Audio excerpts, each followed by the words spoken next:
La mission spirituelle selon le signe astrologique.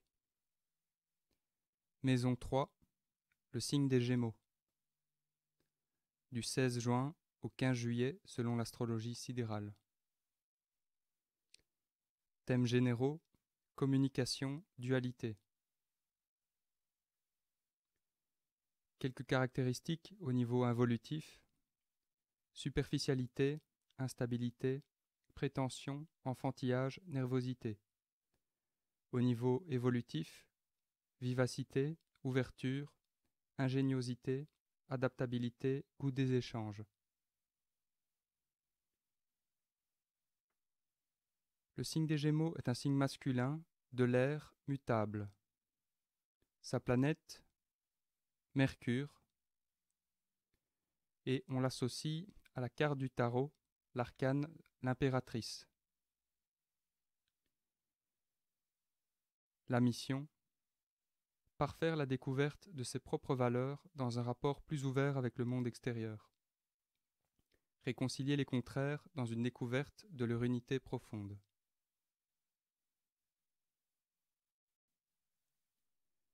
Plan initiatique. Sur le plan initiatique, le signe des Gémeaux invite le natif à prendre conscience de l'importance du rapport de complémentarité entre sa conscience corporelle, orientée vers les réalités extrêmes, et sa conscience spirituelle, focalisée sur les réalités intérieures. Seule une juste relation entre ces deux dimensions de l'être peut lui permettre de s'exprimer pleinement sans succomber aux forces négatives. Tout l'enjeu initiatique du signe des Gémeaux consiste à mettre en relation les deux dimensions qui constituent son être, la conscience corporelle et la conscience spirituelle. Plan planétaire. Pour le signe des Gémeaux, il n'existe pas de planète en chute ni en exaltation. Par contre, Jupiter est en exil. Cette planète incarne la force qui devra être utilisée par l'aspirant pour mieux vivre les enjeux de ce signe. Jupiter évoque la confiance et la foi qui permettent d'échapper à toute forme d'instabilité résultant de diverses formes d'angoisse spirituelle sur lesquelles le natif devra travailler.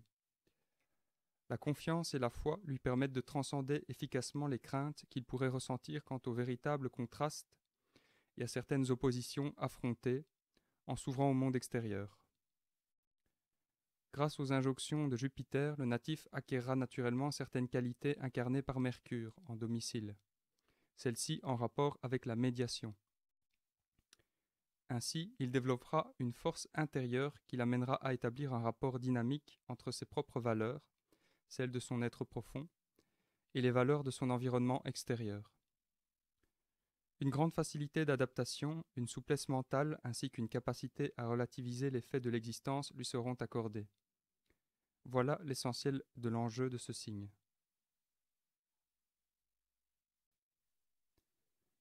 Le chemin spirituel de l'âme. Nœud nord en Gémeaux, maison 3. Le monde de l'incarnation est la communication. Partager des idées, s'ouvrir, s'intéresser à ce qui se passe autour de soi, fait partie des attitudes que le Gémeaux doit mettre en œuvre activement et consciemment. Le nœud sud en Sagittaire suggère un passé d'optimisme, de voyage et de philosophie. Dans l'incarnation présente, l'être doit affronter le quotidien. Cela peut réveiller de la nostalgie d'un certain idéal perdu. Le travail intérieur s'effectue en pratiquant les convictions que l'on porte en soi. Faire passer son idéal dans la vie de tous les jours et se mettre à la portée des autres l'oblige à trouver un autre mode de communication en s'adaptant sans cesse. Pour parfaire son évolution, le natif peut agir par l'enseignement en divulguant des idées.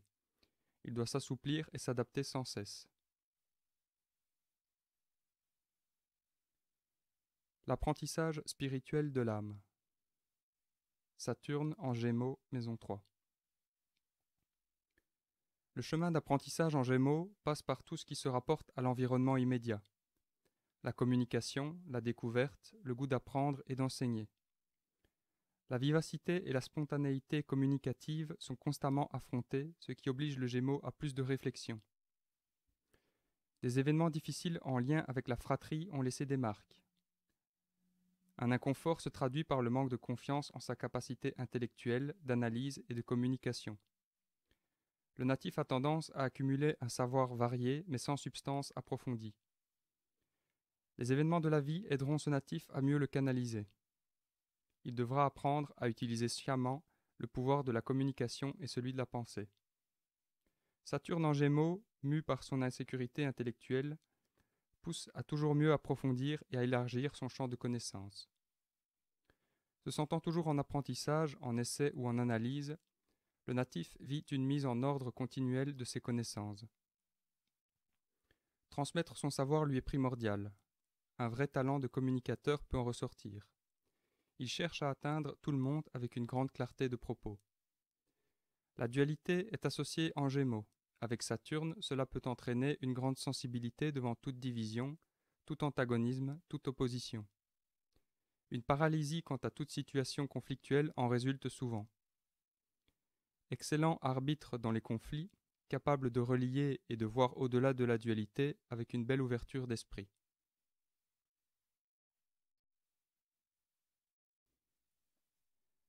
La loi cosmique à observer. Deuxième loi, j'ai la joie de vivre.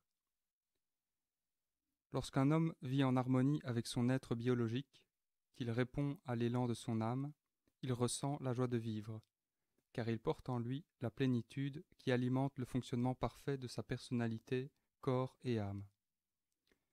La joie de vivre n'est pas extérieure à nous, mais en nous. Une bonne santé est le point de départ de la joie de vivre. L'organisme doit donc obéir aux lois physiques, l'intelligence aux lois de sa conscience d'homme, et la conscience aux lois de son âme. La joie de vivre naît aussi de l'amour de son travail. La joie de vivre s'acquiert par la volonté persévérante d'évoluer. Cette loi met en marche les énergies capables de produire dans l'homme ce sentiment de joie, sentiment merveilleux et très propice à la santé de l'homme, santé tant spirituelle que psychique, physique et intellectuelle. La joie de vivre, c'est la conscience que nous avons de nous-mêmes, la conscience de la place que nous occupons dans l'univers, la conscience de notre avenir. Lorsqu'un être humain respecte les lois universelles et divines, il possède inévitablement la joie de vivre, car il sait, même dans le malheur, découvrir le positif des événements. La joie de vivre s'acquiert par la volonté persévérante d'évoluer. Loi observée. Observer la deuxième loi et respecter les lois physiques, intellectuelles et spirituelles entraîne la joie de vivre. L'état de santé sera d'autant plus stable et plus résistant aux agents négatifs extérieurs. Loi violée. Violer la deuxième loi mène à l'intoxication du foie de la personne, ce qui la rend morose, inquiète et soucieuse pour tout et rien. Paramètres de l'horloge cosmique des Gémeaux.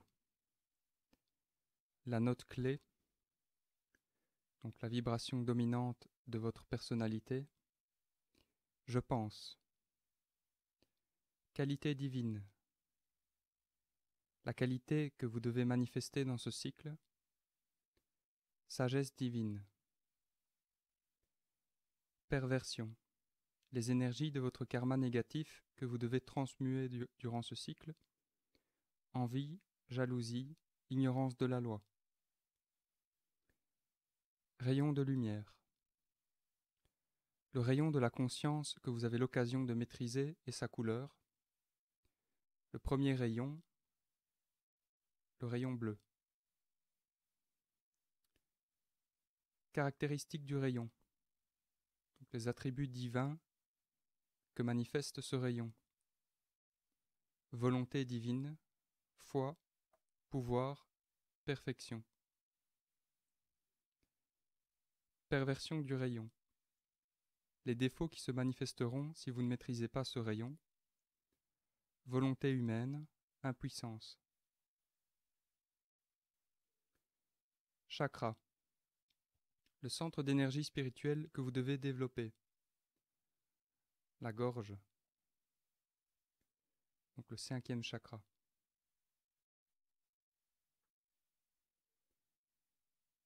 Parties du corps. Donc les parties du corps les plus vulnérables. Bras, épaules, mains, poumons. Approche générale de la vie, le corps qui prédomine dans ce cycle, le mental. Élément, l'élément de la nature que vous devez maîtriser, l'air. Cadeau, donc le cadeau de l'esprit que vous manifesterez lorsque vous maîtriserez le rayon. Foi dans la volonté de Dieu.